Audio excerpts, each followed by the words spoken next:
বাবা এত দুষ্টুমি করো না বাবা এই ছেলেটা এত জ্বালাই কেন? বালিশ ফেলা রাখছে নিচে, কার মতো হইছে? এত জ্বালাই কেন? কোথায় জ্বালায়? একটু এটা তোমার মতো দুষ্টুমি হইছে? করে না, আমি শুনছি তোমার ওর মতো নানির কাছ হয়েছে। থেকে। ও তুমি তোমার মতো ছোটবেলায় এরকম হয়েছে। ছিলা, চঞ্চল ছিলা তুমি। আমিও তোমার মার কাছ থেকে শুনছি তুমি এরকম ছিলা, দুষ্ট, অনেক দুষ্ট ছিলা তুমি। তো ও, আমি খারাপ ছিলাম? হ্যাঁ তুমি খারাপ। যাই হোক শোনো, তোমাকে যে আমি বলছিলাম যে আমার বন্ধুর জিতুর বিয়েতে তুমি একটু শাড়ি টাড়ি পরে যাবা, তোমাকে দেখতে স্লিম লাগবে, কত সুন্দর লাগবে, নায়িকাদের মতো লাগবে, ইন্ডিয়ান নায়িকাদের মতো। ও শুনলা আমার কথা? আচ্ছা, তার মানে আমি মোটা, আমি স্লিম না, আমি মোটা, তাই তো? তা কই বললাম? তোমাকে দেখতে সুন্দর লাগবে, তোমাকে খুশি করার জন্য তো বললাম।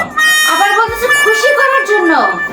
খুশি করার জন্য মানে সত্যি না, মানে খুশি করার জন্য আমাকে বলছো তুমি আবার?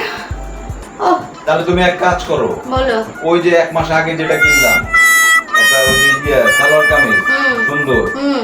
ওইটা পরলে কিন্তু তোমাকে সেই জোস ড্যাশিং লাগে। ও ওই সালোয়ার কামিজ পরলে আমাকে ড্যাশিং লাগে, আর এমনি আমি কি ফকিন্নির মতো? হ্যাঁ, ফকিন্নির মতো হবা কেন? তো তোমার কথা তো একবার বলতেছো শাড়ি পরলে স্লিম লাগে মানে আমি মোটা, তবে তোমাকে খুশি করার জন্য বললাম, মানে হচ্ছে আমাকে খুশি করেন, মিথ্যা কথা বলছো।